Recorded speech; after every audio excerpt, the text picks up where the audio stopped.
ವಿಜಯೇಂದ್ರ ಅವರು ಬಿಜೆಪಿ ರಾಜ್ಯಾಧ್ಯಕ್ಷರು ಮಾತನಾಡ್ತಾ ಅನೌನ್ಸೇ ಮಾಡಿಬಿಟ್ರು. ಕಾಂಗ್ರೆಸ್ನ ಪ್ರಾಥಮಿಕ ಸದಸ್ಯತ್ವಕ್ಕೆ ಜಗದೀಶ್ ಶೆಟ್ಟರ್ ರಾಜೀನಾಮೆ ಕೊಟ್ಟಿದ್ದಾರೆ.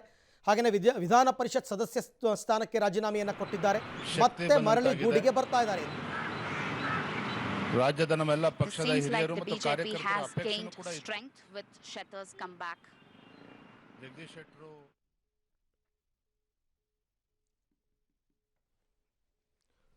ವಿಜಯೇಂದ್ರ ಅವರು ಮಾತನಾಡ್ತಾ ಇದ್ದಾರೆ. ವಿಜಯೇಂದ್ರ ಅವರು ಏನಾಯಿತು ಅಂತಕ್ಕಂಥದ್ದನ್ನು ಹೇಳ್ತಾ ಇದ್ದಾರೆ.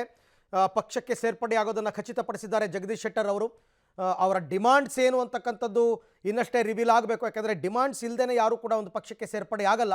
ಬಹುತೇಕ ನಮಗೆ ಬಂದಿರುವ ಖಚಿತ ಮಾಹಿತಿಯ ಪ್ರಕಾರ ಬೆಳಗಾವಿ ಲೋಕಸಭಾ ಕ್ಷೇತ್ರಕ್ಕೆ ಟಿಕೆಟ್ಗೆ ಬೇಡಿಕೆ ಇಟ್ಟಿದ್ದಾರೆ ಅಂತಕ್ಕಂಥದ್ದು ಈಗ ಬರ್ತಾ ಇರತಕ್ಕಂಥ ಮಾಹಿತಿ. ಜಗದೀಶ್ ಶೆಟ್ಟರ್ ಅವರು ಬೆಳಗಾವಿಯ ಲೋಕಸಭಾ ಕ್ಷೇತ್ರ ಹಾಗೆ ನೋಡೋಕ್ಕೋದ್ರೆ ಅವರ ಬೀಗರಾಗಿರ್ತಕ್ಕಂಥ ಮಂಗಳಾ ಅಂಗಡಿಯವರೇ ಅಲ್ಲಿ ಪಕ್ಷಕ್ಕೆ ಸಂಸದರಾಗಿದ್ದಾರೆ. ಹಾಲಿ ಸುರೇಶ್ ಅಂಗಡಿ ಅವರ ಪತ್ನಿ. ಈಗ ಆ ಜಾಗಕ್ಕೆ ಇವರು ಬೇಡಿಕೆಯನ್ನು ಇಟ್ಟಿದ್ದಾರೆ. ಇದಕ್ಕೆ ಪಕ್ಷ ಒಪ್ಪಿದೆ ಅಂತ ನೋಡ್ತಾ ಇದ್ದೀರಾ. ಯಡಿಯೂರಪ್ಪನವರು ಹಾಗೂ ಪಕ್ಷದ ವರಿಷ್ಠರೆಲ್ಲರೂ ಕೂಡ ಜಗದೀಶ್ ಶೆಟ್ಟರ್ ಅವರಿಗೆ ಹೂಗುಚ್ಛವನ್ನು ನೀಡುವ ಮುಖಾಂತರ ಪಕ್ಷಕ್ಕೆ ಅವರನ್ನ ವಾಪಸ್ ಕರೆ ತಂದಿದ್ದಾರೆ. ಇದೊಂದು ರೀತಿ ದೊಡ್ಡ ಯಶಸ್ಸು. When these kind of talks were on, Mr. Amit Shah had expressed his willingness to have Mr. Shettar back into the fold.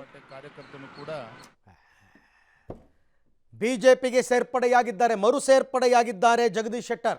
ದೊಡ್ಡ ಬೆಳವಣಿಗೆನ ಹಾಗೆ ನೋಡಕ್ಕೆ ಹೋದರೆ ಇದು. ಜಗದೀಶ್ ಶೆಟ್ಟರ್ ಸಾಮಾನ್ಯವಾದ ನಾಯಕರಲ್ಲ. ಅವರು ಮುಖ್ಯಮಂತ್ರಿ ಆಗಿದ್ದಂಥವ್ರು, ಬಿಜೆಪಿಯಿಂದ ಮುಖ್ಯಮಂತ್ರಿ ಆಗಿದ್ದಂಥವ್ರು. ಟಿಕೆಟ್ ಕೊಡಲಿಲ್ಲ ಅಂತಕ್ಕಂಥ ಕಾರಣಕ್ಕೋ, ಟಿಕೆಟ್ ನಿರಾಕರಿಸಿದ್ರು ಅನ್ನೋ ಕಾರಣಕ್ಕೋ ಬಿಜೆಪಿಯನ್ನು ತೊರೆದು 9 ತಿಂಗಳ ಹಿಂದೆ ಕಾಂಗ್ರೆಸ್ಗೆ ಸೇರ್ಪಡೆಯಾಗಿದ್ದರು. ಅವ್ರನ್ನ ಬರಮಾಡಿಕೊಳ್ಳುವಲ್ಲಿ ದೊಡ್ಡ ಪಾತ್ರವನ್ನು ವಹಿಸಿದ್ದು ಡಿ ಕೆ ಶಿವಕುಮಾರ್. ಬಂದರು, ವಿಧಾನ ಪರಿಷತ್ ಚುನಾವಣೆಯಲ್ಲಿ ನಿಂತರು, ಸೋತರು, ವಿಧಾನ ಪರಿಷತ್ ಸದಸ್ಯರಾದರು. ಆದರೆ ಅವರನ್ನು ಮತ್ತೆ ಮನವೊಲಿಸುವ ಕಾರ್ಯಕ್ಕೆ ಕೈ ಹಾಕೋದಕ್ಕೂ ಮೊದಲೇ